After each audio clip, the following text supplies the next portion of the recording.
ಈಗ ಕೆ.ಎನ್. ರಾಜಣ್ಣ ವಿಚಾರದಲ್ಲಿ ಕಾಂಗ್ರೆಸ್ನ ಕಿಚಾಯಿಸ್ತಾ ಇದೆ ಬಿಜೆಪಿ. ಟ್ವೀಟ್ ಮಾಡಿ ಕಾಂಗ್ರೆಸ್ ನಾಯಕರ ಕಾಲೆಳೆದಿದೆ ಕೇಸರಿ ಪಡೆ. ರಾಜಣ್ಣ ಅವರ ತಲೆದಂಡ ಆಗಿದೆ. ಇದೇ ವಿಚಾರವನ್ನ ಇಟ್ಕೊಂಡು ಕಾಂಗ್ರೆಸ್ನ ಕಿಚಾಯಿಸ್ತಾ ಇದೆ ಬಿಜೆಪಿ. ಟ್ವೀಟ್ ಮಾಡಿ ಕಾಂಗ್ರೆಸ್ ನಾಯಕರ ಕಾಲೆಳೆದಿರೋದು.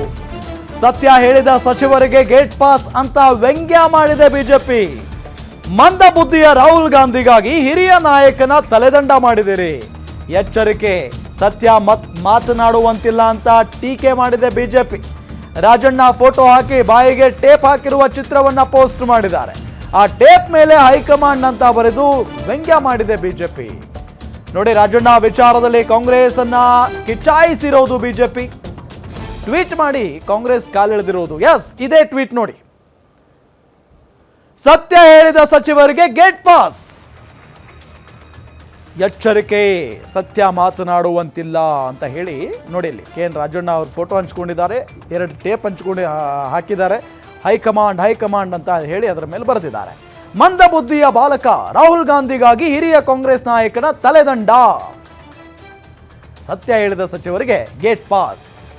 ಯಾವ ರೀತಿಯಾಗಿ ವ್ಯಂಗ್ಯ ಮಾಡಿದ್ದಾರೆ ನೋಡಿ ಬಿಜೆಪಿ ಅವರು. ಕಾಂಗ್ರೆಸ್ನ ಕಾಲೆಳೆದಿದ್ದಾರೆ. ಮಂದ ಬುದ್ಧಿಯ ಬಾಲಕ ಅಂತ ಹೇಳಿ ಕರೆದಿದ್ದಾರೆ ರಾಹುಲ್ ಗಾಂಧಿ ಅವರಿಗೆ.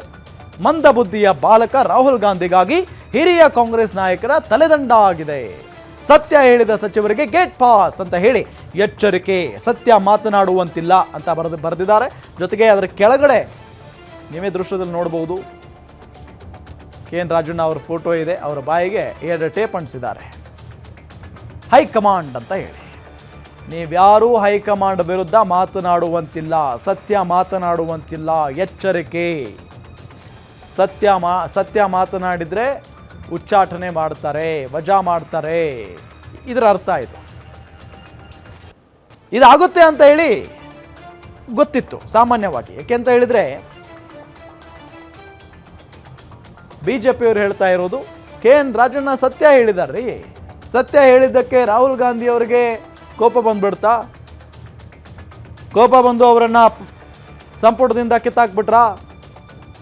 ಸತ್ಯ ಹೇಳಿದ್ರೆ ಕಾಂಗ್ರೆಸ್ನಲ್ಲಿ ಇರೋ ಹಾಗಿಲ್ವಾ? ಹಾಗಾದ್ರೆ ಕಾಂಗ್ರೆಸ್ನಲ್ಲಿ ಅಧಿಕಾರ ಸಿಗೋದಿಲ್ವಾ? ಸತ್ಯ ಹೇಳಿದ್ರೆ ಸುಳ್ಳು ಹೇಳೋರಿಗೆ ಮಾತ್ರ ಇರುತ್ತಾ ಅನ್ನೋ ಥರ ಇದೆ ಇದು. ಬಿಜೆಪಿಯವರು ಇದೇ ರೀತಿಯಾಗಿ ಮಾತಾಡ್ತಾ ಇದ್ದಾರೆ. ಎಸ್ಪೆಷಲಿ ವಿಪಕ್ಷ ನಾಯಕ ಆರ್ ಅಶೋಕ್ ಅವರಂತೂ ಬಿಡಿ, ಯಾವ ರೀತಿಯಾಗಿ ವ್ಯಂಗ್ಯ ಮಾಡಬೇಕೋ, ಕಿಂಡಲ್ ಮಾಡಬೇಕೋ ಎಲ್ಲ ರೀತಿಯಾಗಿ ಮಾತಾಡ್ತಾ ಇದ್ದಾರೆ.